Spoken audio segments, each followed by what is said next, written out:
జగిత్యాల జిల్లా కొడిమియాల మండలం కేంద్రంలో ఓ ఫంక్షన్ హాల్లో ఉమ్మడి మెదక్, నిజామాబాద్, ఆదిలాబాద్, కరీంనగర్ నియోజకవర్గాల పట్టభద్రుల ఆత్మీయ సమ్మేళనంలో పాల్గొన్న ఎమ్మెల్సీ అభ్యర్థి ఆల్ ఫోర్స్ అధినేత నరేందర్ రెడ్డి మండలంలో ముందుగా భారీగా బైక్ ర్యాలీ నిర్వహించారు. అనంతరం ఎమ్మెల్సీ అభ్యర్థి నరేందర్ రెడ్డి మాట్లాడుతూ పార్టీలకు అతీతంగా వేదికపై నా కోసం నాయకులు కూర్చున్నారంటే కేవలం నేను కొడిమియాల ముద్దుబిడ్డను కావడమే. విద్యను అందించడంలో ఆల్ ఫోర్స్ సంస్థలను నెలకొల్పి మెట్రో నగరాల్లో ఉన్న విద్యా సంస్థలకు ధీటుగా దేశంలోనే నాణ్యమైన విద్యను అందిస్తున్న సంస్థ ఆల్ ఫోర్స్ విద్యా సంస్థలని గుర్తింపు వచ్చింది. ఇకపై రాజకీయ సేవ చేయాలనే ఉద్దేశంతో పక్క ప్రణాళికలతో నేను కొడిమియాల మండలాన్ని అన్ని విధాల అభివృద్ధికి ముందుండి చేస్తానని వేదిక సాక్షిగా హామీ ఇస్తున్నా అన్నారు. పుట్టి పెరిగిన ఊరైన కొడిమియాలను దత్తత తీసుకుని రాష్ట్రంలో గుర్తుండే విధంగా అభివృద్ధి చేస్తానన్నారు. ఈ కార్యక్రమంలో పట్టభద్రులు, వివిధ పార్టీల నాయకులు పాల్గొన్నారు.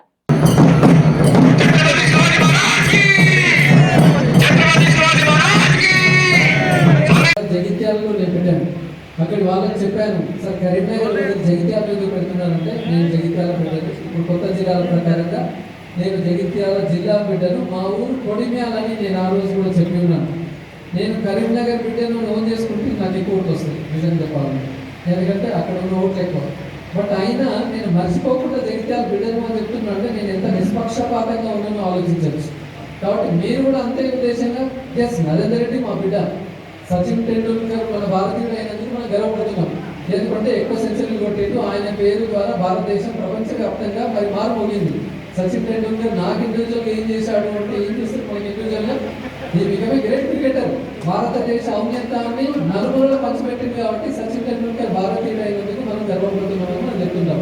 సో నరేందర్ రెడ్డి కరీంనగర్ గడ్డ మీద పుట్టి తెలంగాణ విద్యా వ్యవస్థలో మరి ఆంధ్ర కార్పొరేట్లకు ధీటుగా ఎదుర్కొని ఒక కొడిమియాల బిడ్డ వాళ్ళని గడగడలాడిస్తూ అద్భుతమైన నాయకులు సాధించిన ఆ నరేందర్ రెడ్డి గొప్పగా కావడం ఉంటుంది.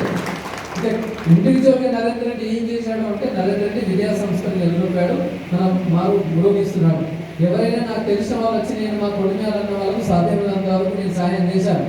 పరిస్థితి ఎలా ఉంటుంది అంటే సహాయం పొందిన వాళ్ళు తీసుకున్న వాళ్ళు నాకు సహాయం చేసిందని ఎవరన్నారు, పొందలేని వాళ్ళు మాత్రం పొందలేని అంటారు. అందుకే ఆ నెగిటివ్ ఎక్కువ జనరల్ అయిపోతూ ఉంటుంది. ఫోన్లు లిఫ్ట్ చేసి మాట్లాడిన వాళ్ళు నా ఫోన్ అయితే లిఫ్ట్ చేసి నేను ఎవరు అన్నారు, అయ్యో నా ఫోన్ లిఫ్ట్ చేయలేదు అంటారు. ఇప్పుడే అన్న చూపించాను, 2.5 గంటలైంది నా ఫోన్ మొక్క చూడగా. ఇప్పుడు అన్న చూపించి చూడగా 39 మిస్డ్ కాల్ ఉన్నాయండి. అక్కడ పూడూరు పెట్రోల్ బంక్ దగ్గర రచించి నేను ఫోన్ చూడలేదు. ఎందుకంటే నేను పని రాసి వచ్చింది. ఫోన్ చూసి అటు ఇటు నాకు నచ్చదు. ఒక పనిలో ఉంటే ఆ పనిలోనే ఇన్వాల్వ్ కావాలని చూస్తాను నేను తప్ప. కానీ నిమిషానికి ఒకసారి ఫోన్ చూద్దామంటే అసలు మనం పని చేయలేము. నేను పిల్లలతో మాట్లాడినా, స్టాఫ్తో మాట్లాడినా, ఇన్స్టిట్యూట్లో తల్లిదండ్రులతో మాట్లాడినా, అసెంబ్లీలో సెల్ ఫోన్ చేసి మాట్లాడి అన్న అని మాట్లాడుతూ మీటింగ్తో 2 పనులు అది బాగుండదు అనే ఆలోచన తప్ప. కానీ నన్ను పర్సనల్గా కలిసి సహాయం అడిగిన వాళ్ళకి నేను చేయకుండా ఎవరికి కూడా లేదు. నేనేం రాజకీయం జీవితాన్ని ఊహించలేదు. మన నరసింహరెడ్డి అన్ననే తీసుకొచ్చి అన్న ఇక్కడ ఒక టెంపుల్ కడుతున్నారు, మరి కొంచెం గుడి మీరు కలుస్తాం అనుకుంటున్నారు అంటే నేను చెప్పాను. అప్పటికి ఎమ్మెల్సీ నాకు లేదు, ఎమ్మెల్యే ఆల్రెడీ అయిపోయినాయి. ఆయన అన్న తీసుకురండి పంపించండి అని చెప్పేసి ఆన్ ద స్పాట్లో చెప్పాను. నేను ₹1,00,000 విరాళం ఇస్తున్నాను అని చెప్పి ఉన్నాను. మా కొడిమియాల బాల్య మిత్రులందరూ వెంకటేశ్వర స్వామి టెంపుల్కి ఏమైనా చేస్తారంటే అందరితో పాటుగా కొంచెం వెంకటే చేశాను. ఆయన నేను మళ్ళీ టెంపుల్ పోయినప్పుడు వాళ్ళు మళ్ళీ అడిగారు. ఆన్ ద స్పాట్లో మళ్ళీ ₹40,000 నేను పంపిస్తానని చెప్పి చేసి ఉన్నాను. నేనే కాదు, మా ఫాదర్ కూడా వచ్చాడు. అక్కడ గవర్నమెంట్ స్కూల్లో వాళ్ళకు మినరల్ వాటర్ ప్లాంట్ ఒకటి కొనిచ్చి ఉన్నాడు. ఆ స్కూల్లో ఒక షెడ్ కూడా వేయించి ఉన్నాడు. అంటే ఈ కొడిమియాల ఖ్యాతిని తెలంగాణ వ్యాప్తంగా మనం ముందుకు తీసుకెళ్లే విధంగా రాజకీయంగా నేను ఒక కొత్త చరిత్ర సృష్టిస్తాను. ఖచ్చితంగా కొడిమియాలని నేను దత్తత తీసుకొని ఖచ్చితంగా డెవలప్మెంట్ పాటుపడతాను. కాబట్టి చిన్న చిన్న అంశాలు కాకుండా పెద్ద పెద్ద అంశాలు కొడిమియాలను ఖచ్చితంగా నేను రాబోయే రోజుల్లో డెవలప్ చేసే విధంగా మరి మనకు పెండింగ్లో ఉన్న రోడ్ వైడనింగ్లో కావచ్చు, లేకపోతే చిలుకవాగు పునరుద్ధరణలు కావచ్చు, లేకపోతే కొడిమియాలలో ఇంకా మంచి విద్యా సంస్థలు ఇప్పుడు కొండగట్టులో ఒక మనం JNTU క్యాంపస్ వచ్చేసింది.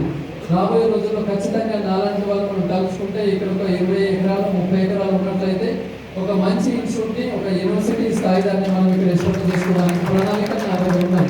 కాబట్టి మనం చిన్న చిన్న అంశాలను కాకుండా పెద్ద పెద్ద అంశాలు. కొడిమియాలకు ఒక డిసడ్వాంటేజ్ ఏంటంటే హైవే రోడ్ మీద లేదు, కొంచెం లోపల రావాలి. ఇలాంటప్పుడు మనం కొడిమియాల ఒక మంచి మేజర్ యూనివర్సిటీ టైప్ ఒక విద్యా సంస్థ, ఒక ఫ్యాక్టరీ ఏదైనా కూడా మనం ఎస్టాబ్లిష్ చేసామనుకోండి, దీనికి ఖచ్చితంగా ఆ గ్లో అనేది కొడిమియాలకు వస్తున్నది. కొడిమియాల వాసులు నిజానికి చాలా మంచి వాళ్ళు. అంటే ఇక్కడ మోసం చేయడం, కుట్రలు కుతంత్రాలు ఏమి కూడా లేవు. చిన్నప్పటి నుంచి కూడా నేను ఇక్కడ పెరిగిన వాడిని కదా చెప్తున్నాను.